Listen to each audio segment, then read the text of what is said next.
RCB ಸಾಮ್ರಾಜ್ಯಕ್ಕೆ ಹೊಸ ಸುಲ್ತಾನ. ಆದಿತ್ಯ ಬಿರ್ಲಾ ಒಕ್ಕೂಟಕ್ಕೆ ಸೇರಿದ RCB. United spirits ಸಾಮ್ರಾಜ್ಯ ಅಂತ್ಯ. ಆರ್ಸಿಬಿ ಇನ್ಮುಂದೆ ಬಿರ್ಲಾಮಯ. ಕೋಟ್ಯಾಂತರ ಕನ್ನಡಿಗರ ನೆಚ್ಚಿನ ತಂಡ ಆರ್ಸಿಬಿ 16,706 ಕೋಟಿಗೆ ಮಾರಾಟವಾಗಿದೆ.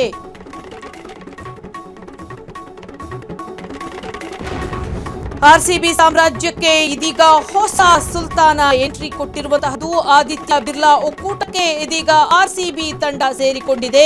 ಯುನೈಟೆಡ್ ಸ್ಪಿರಿಟ್ ಸಾಮ್ರಾಜ್ಯ ಅಂತ್ಯವಾಗಿರುವಂತಹದ್ದು. ಆರ್ಸಿಬಿ ಮುಂದೆ ಬಿರ್ಲಾಮಯ. ಕೋಟ್ಯಾಂತರ ಕನ್ನಡಿಗರ ನೆಚ್ಚಿನ ತಂಡ ಆರ್ಸಿಬಿ 16,706 ಕೋಟಿ ರೂಪಾಯಿಗೆ ಮಾರಾಟವಾಗಿದೆ.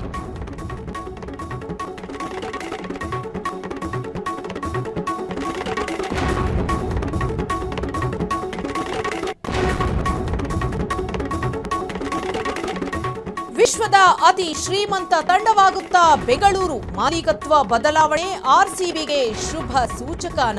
ಕಳೆದ ಬಾರಿ ಕಪ್ ಈ ಸಲಾನು ಉಳಿಸಿಕೊಳ್ಳುತ್ತಾ ಆರ್ಸಿಬಿ ಲೋಗೋ, ಜರ್ಸಿ ಮತ್ತು ಸ್ಟ್ರಾಟಜಿ ಎಲ್ಲವೂ ಚೇಂಜ್ ಆಗುತ್ತಾ. ಕೋಟ್ಯಾಂತರ ಅಭಿಮಾನಿಗಳಲ್ಲಿ ಇದೀಗ ಆರ್ಸಿಬಿಯ ಬಗ್ಗೆ ಭಾರಿ ಕುತೂಹಲ ಮೂಡಿದೆ.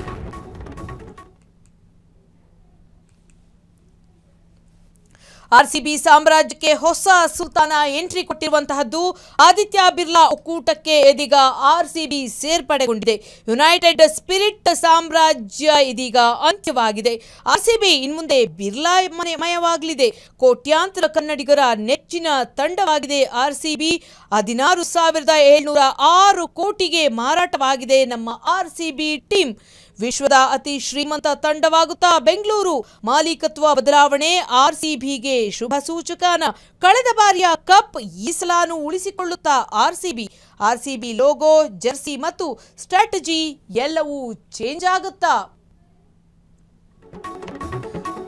ಕನ್ನಡಿಗರ ಮನೆ ಮಗನಾಗಿರುವ ವಿರಾಟ್ ಕೊಹ್ಲಿ ಇರುವ ತಂಡ ಈಗಲೂ ಸಾಮಾಜಿಕ ಜಾಲತಾಣಗಳಲ್ಲಿ ನಂಬರ್ 1 ಟೀಮ್.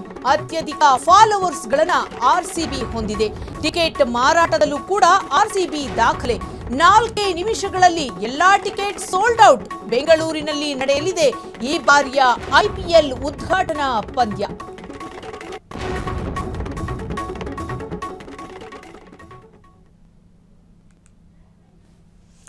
ವಿಶ್ವದ ಅತಿ ಶ್ರೀಮಂತ ತಂಡವಾಗಿ ಹೊರಹೊಮ್ಮುತ್ತಾ ಬೆಂಗಳೂರು. ಮಾಲೀಕತ್ವ ಬದಲಾವಣೆ ಆರ್ಸಿಬಿಗೆ ಶುಭ ಸೂಚಕಾನ. ಕಳೆದ ಬಾರಿಯ ಕಪ್ ಈ ಸಲಾನು ಉಳಿಸಿಕೊಳ್ಳುತ್ತಾ ಆರ್ಸಿಬಿ ತಂಡ. ಆರ್ಸಿಬಿ ಲೋಗೋ, ಜರ್ಸಿ ಮತ್ತು ಸ್ಟ್ರಾಟಜಿ ಎಲ್ಲವೂ ಚೇಂಜ್ ಆಗುತ್ತಾ. ಕೋಟ್ಯಾಂತರ ಆರ್ಸಿಬಿ ಅಭಿಮಾನಿಗಳಲ್ಲಿ ಇದೀಗ ಭಾರಿ ಕುತೂಹಲ ಮನೆ ಮಾಡಿದೆ. ಆರ್ಸಿಬಿ ಸಾಮ್ರಾಜ್ಯಕ್ಕೆ ಹೊಸ ಸುಲ್ತಾನ ಎಂಟ್ರಿ ಕೊಟ್ಟಿರುವಂತಹದ್ದು. ಆದಿತ್ಯ ಬಿರ್ಲಾ ಒಕ್ಕೂಟಕ್ಕೆ ಇದೀಗ ಆರ್ಸಿಬಿ ಸೇರ್ಪಡೆಗೊಂಡಿದೆ. ಯುನೈಟೆಡ್ ಸ್ಪಿರಿಟ್ ಸಾಮ್ರಾಜ್ಯ ಇದರೊಂದಿಗೆ ಅಂತ್ಯವಾಗಿದೆ ಅಂತಾನೆ ಹೇಳಬಹುದು. ಆರ್ಸಿಬಿ ಮುಂದೆ ಬಿರ್ಲಾ ಮಯವಾಗಿ ಹೊರಹೊಮ್ಮಲಿದೆ. ಬನ್ನಿ ಇದರ ಬಗ್ಗೆ ಇನ್ನಷ್ಟು ಹೆಚ್ಚಿನ ಮಾಹಿತಿಯನ್ನ ನೀಡ್ತಾರೆ ಡೆಸ್ಕ್ನಿಂದ. ನೇರ ಸಂಪರ್ಕದಲ್ಲಿದ್ದಾರೆ ನಮ್ಮ ರಿಪೋರ್ಟರ್ ಸಂತೋಷ್. ಕನ್ನಡಿಗರ ಮನೆ ಮಗನಾಗಿರುವ ಕೊಹ್ಲಿ ಇರುವಂತಹ ಆರ್ಸಿಬಿ ತಂಡ ಮತ್ತೊಮ್ಮೆ ಕಪ್ಪನ್ನ ತಂದುಕೊಡುತ್ತಾ, ಜೊತೆಗೆ ಓನರ್ಶಿಪ್ ಬದಲಾಗಿರೋದು ತಂಡಕ್ಕೆ ಯಾವ ರೀತಿ ಲಾಭದಾಯಕ ಆಗುತ್ತೆ ಅಂತ? ಅದಿತಿ, ಪ್ರಮುಖವಾಗಿ ಆರ್ಸಿಬಿ ಅಂತ ಹೇಳಿದ್ರೆ ಅದು ಕರ್ನಾಟಕದ ಜನರಿಗೆ, ಕರ್ನಾಟಕದ ಕ್ರಿಕೆಟ್ ಪ್ರೇಮಿಗಳಿಗೆ ಒಂದು ಭಾವನಾತ್ಮಕ ವಿಷಯ, ಭಾವನಾತ್ಮಕ ತಂಡ ಆಗಿದೆ ಅಂತ ಹೇಳಿದ್ರು ಕೂಡ ತಪ್ಪಾಗುವುದಿಲ್ಲ. ಯಾಕಂದರೆ 18 ವರ್ಷಗಳವರೆಗೆ ನಾವು ಕಾಯಬೇಕಾಗಿ ಬಂತು. ಅದಾದ ನಂತರ ಈ ಸಲ ಕಪ್ ನಮ್ಮದೇ ಅಂತ ನಾವು ಹೇಳ್ತಾ ಬರ್ತಾ ಇದ್ದಂಥವರು 18 ವರ್ಷಗಳ ನಂತರ ನಾವು ಕಪ್ ಗೆದ್ವಿ. ಆದರೆ ಆ ಸಂಭ್ರಮ ಸಡಗರ ಇಡೀ ರಾಜ್ಯದಾದ್ಯಂತ ಮೇಳೈಸ್ತಾ ಇರುವಂತಹ ಸಂದರ್ಭದಲ್ಲಿ ಸರಿಸುಮಾರು 11 ಜನ ಸಾವನ್ನಪ್ಪಿದ್ರು. ಒಂದು ಡಾರ್ಕ್ ಡೇ ಅಂತ ಹೇಳಿದ್ರು ಕೂಡ ತಪ್ಪಾಗೋದಿಲ್ಲ. ಅದಾದ ನಂತರ ಆರ್ಸಿಬಿಯ ಪಂದ್ಯಗಳಿದ್ದಾವೆ. ಆ ಪಂದ್ಯಗಳು ಬೆಂಗಳೂರಿನಲ್ಲಿ ನಡೆಯೋದಿಲ್ಲ. ಚಿನ್ನಸ್ವಾಮಿ ಕ್ರೀಡಾಂಗಣದಲ್ಲಿ ಯಾವ ಪಂದ್ಯಗಳು ಕೂಡ ನಡೆಯೋದಿಲ್ಲ ಅನ್ನುವಂತಹ ಮಾತುಗಳು ಕೇಳುವಂತೂ ಸಾಕಷ್ಟು ನಿರಾಸೆ ಆಯಿತು.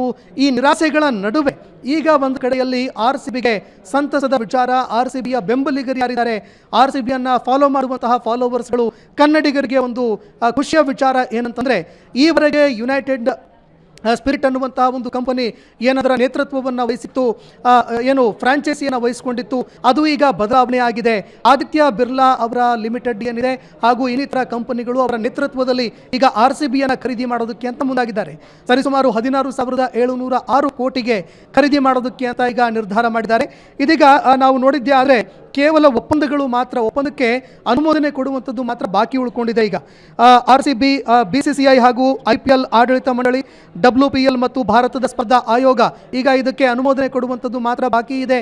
ಈ ನಡುವೆ ಅನುಮೋದನೆ ಸಿಕ್ಕಿದ್ದೆ ಆದರೆ ಅಧಿಕೃತವಾಗಿ ಆದಿತ್ಯ ಬಿರ್ಲಾ ಅವರ ಕಂಪನಿ ಏನಿದೆ ಅದು ಇದರ ನೇತೃತ್ವವನ್ನು ವಹಿಸಿಕೊಳ್ಳುತ್ತೆ. ಹಾಗಾದರೆ ವಿಶ್ವದ ಅತಿ ಹೆಚ್ಚು ಶ್ರೀಮಂತ ಒಂದು ತಂಡವಾಗುತ್ತಾ RCB ಅನ್ನುವಂತಹ ಪ್ರಶ್ನೆ ಕೂಡ ಇದರ ಜೊತೆಗೆ ಹುಟ್ಟುಕೊಳ್ತಾ ಇದೆ. ನೋಡಿ ಏನೇನೆಲ್ಲ ಬದಲಾವಣೆ ಆಗಬಹುದು ಅಂತಂದರೆ, RCB ಕ್ರಿಕೆಟ್ ತಂಡದಲ್ಲಿ ಇರುವಂತಹ ಏನು ಕ್ರಿಕೆಟ್ ಪ್ಲೇಯರ್ಸ್ ಇದ್ದಾರೆ ಅವರ ಒಂದು ಜರ್ಸಿ ಬದಲಾಗುತ್ತೆ, ಅದರ ಕಲರ್ ಬದಲಾಗುತ್ತೆ, ಅದರ ಮೇಲೆ ಇರುವಂತಹ ಲೋಗೋಗಳು ಬದಲಾಗುತ್ತೆ, ಅದರ ಮೇಲೆ ಇರುವಂತಹ ಬರವಣಿಗೆಗಳು ಅವು ಕೂಡ ಬದಲಾಗುತ್ತೆ. ಹೀಗಾಗಿ ಒಂದು ಹೊಸ ಸ್ವರೂಪವನ್ನು ಪಡ್ಕೊಂಡು RCB ಬರುತ್ತೆ. ಜೊತೆಗೆ ಆ ಕೆಂಪು ಬಣ್ಣ ಏನಿತ್ತು ಅದು ಬದಲಾವಣೆ ಆಗುತ್ತಾ ಅನ್ನುವಂತಹ ಪ್ರಶ್ನೆ ಕೂಡ ಇಲ್ಲಿ ಎದುರಾಗ್ತಾ ಇರುವಂಥದ್ದು. ಹೀಗಾಗಿ ಏನೇನೆಲ್ಲ ಬದಲಾವಣೆ ಮಾಡುತ್ತೆ ಅನ್ನುವಂತಹ ಪ್ರಶ್ನೆ ಕೂಡ ಇಲ್ಲಿ ಎದುರಾಗುತ್ತೆ. ಜೊತೆಗೆ ಆದಿತ್ಯ ಬಿರ್ಲಾ ಅವರ ಲಿಮಿಟೆಡ್ ಕಂಪನಿ ಏನಿದೆ ಈ ಸಮೂಹ ಅದರ ಹೆಸರು ಬದಲಾವಣೆಗೂ ಕೂಡ ಮುಂದಾಗಬಹುದಾಗುತ್ತೆ. ಆ ರೈಟ್ಸು ಕೂಡ ಅವರಿಗೆ ಇರುತ್ತೆ. ಈ ನಡುವೆ ನಾವು ಈಗ ಎದುರಿಗೆ ನೋಡ್ತಾ ಇರುವಂಥದ್ದು ಮುಂದಿನ ದಿನಗಳಲ್ಲಿ ಮತ್ತಷ್ಟು ಚೇತರಿಕೆಯನ್ನು ಕಂಡು RCB ಬರುತ್ತಾ ಅನ್ನುವಂಥದ್ದು. ಯಾಕಂದರೆ ಇದೇ 28ನೇ ತಾರೀಕಿಗೆ ಹೈದರಾಬಾದ್ ಜೊತೆಗೆ ಆ ಒಂದು ಪಂದ್ಯ ನಡೀತಾ ಇದೆ. ಹೀಗಾಗಿ ಕನ್ನಡಿಗರಿಗೆ ಖುಷಿಯ ವಿಚಾರ. ಆದರೆ ಕೇವಲ 4 ನಿಮಿಷಗಳಲ್ಲಿ ಟಿಕೆಟ್ಗಳು ಸೋಲ್ಡ್ ಔಟ್ ಆಗಿದೆ ಅನ್ನುವಂತಹ ವಿಚಾರ ಏನಿದೆ ಇದು ತುಂಬ ನಿರಾಸೆ ಮೂಡ್ತಾ ಇದೆ. ಇದರ ಜೊತೆಗೆ ಟಿಕೆಟ್ಗಳು ಬ್ಲ್ಯಾಕ್ಗಳಲ್ಲಿ ಮಾರಾಟ ಆಗದೇ ಇರಲಿ ಅನ್ನುವಂಥ ಒಂದು ಆಶಯವನ್ನು ಕೂಡ ಕ್ರಿಕೆಟ್ನ ಪ್ರೇಮಿಗಳು ಇಟ್ಕೊಂಡಿದ್ದಾರೆ. ಇದರ ಜೊತೆಗೆ ಈ ಹಿಂದೆ ಎದುರಾಗಿದ್ದಂತಹ ಒಂದು ಕಾಲ್ತುಳಿತ ಪ್ರಕರಣ ಏನಿದೆ ಆ ಸಂದರ್ಭದಲ್ಲಿ ಎದುರಾಗಿದ್ದಂತಹ ಗೊಂದಲಗಳು, ಆ ಸಂದರ್ಭದಲ್ಲಿ ಎದುರಾಗಿದ್ದಂತಹ ಒಂದು ಭಯಾನಕ ಒಂದು ಘಟನೆಗಳು ಮತ್ತೆ ಮರುಕಳಿಸದೆ ಇರಲಿ ಅಂತ RCB ಕೂಡ ಸರಿಸುಮಾರು 7 ಕೋಟಿ ರೂಪಾಯಿಯಷ್ಟು ಖರ್ಚು ಮಾಡಿದೆ ಅನ್ನೋ ಮಾಹಿತಿಗಳು ಲಭ್ಯವಾಗ್ತಾ ಇದೆ. ಒಳಗಡೆ ಬೇಕಾಗಿರುವಂತಹ ಮೂಲಸೌಕರ್ಯ ಜೊತೆಗೆ ಜನರನ್ನ ನಿಯಂತ್ರಣ ಮಾಡೋದಕ್ಕೆ ಅಂತ ಈ 7 ಕೋಟಿ ರೂಪಾಯಿ ಖರ್ಚು ಮಾಡಲಾಗಿದೆ ಅನ್ನೋ ಮಾಹಿತಿಗಳು ಲಭ್ಯವಾಗ್ತಾ ಇದೆ. ಹೀಗಾಗಿ ಈಗಲಾದರೂ BCCI ಜೊತೆಗೆ RCB ಇದರ ಜೊತೆಗೆ ಚಿನ್ನಸ್ವಾಮಿ ಕ್ರೀಡಾಂಗಣದ ಆಡಳಿತ ಈಗಲಾದರೂ ಸರಿಯಾದ ಕಟ್ಟುನಿಟ್ಟಿನ ಕ್ರಮಗಳನ್ನು ಕೈಗೊಳ್ಳುತ್ತಾ RCB ಅಭಿಮಾನಿಗಳಿಗೆ ಯಾವುದೇ ಸಮಸ್ಯೆಗಳು ಎದುರಾಗದಂತೆ ಮ್ಯಾಚ್ ನೋಡೋದಕ್ಕೆ ಅವಕಾಶವನ್ನು ಮಾಡಿಕೊಡುತ್ತಾ ಅನ್ನುವಂಥದ್ದನ್ನು ಕಾದು ನೋಡಬೇಕಾಗುತ್ತೆ. Aditi. Okay, thank you Santosh ನಿಮ್ಮೆಲ್ಲ ಮಾಹಿತಿಗಾಗಿ. ಸಾಮ್ರಾಜ್ಯಕ್ಕೆ ಇದೀಗ ಹೊಸ ಸುಲ್ತಾನ ಎಂಟ್ರಿನ ಕೊಟ್ಟಿರುವಂತಹದ್ದು. ಆದಿತ್ಯ ಬಿರ್ಲಾ ಒಕ್ಕೂಟಕ್ಕೆ ಇದೀಗ RCB ತಂಡ ಸೇರಿದೆ. ಯುನೈಟೆಡ್ ಸ್ಪಿರಿಟ್ ಸಾಮ್ರಾಜ್ಯ ಅಂತ್ಯವಾಗಿದೆ. RCB ಇನ್ಮುಂದೆ ಬಿರ್ಲಾಮಯ. ಕ್ಷಣದ ಸುದ್ದಿಗಳಿಗಾಗಿ ಫ್ರೀಡಂ ಟಿವಿ ಸಬ್ಸ್ಕ್ರೈಬ್ ಮಾಡಿ, ಲೈಕ್ ಮಾಡಿ ಹಾಗೂ ಫಾಲೋ ಮಾಡಿ. ಹೊಸ ಸುದ್ದಿಗಳ ನೋಟಿಫಿಕೇಶನ್ಗಾಗಿ ಬೆಲ್ ಐಕಾನ್ ಮೇಲೆ ಕ್ಲಿಕ್ ಮಾಡಿ.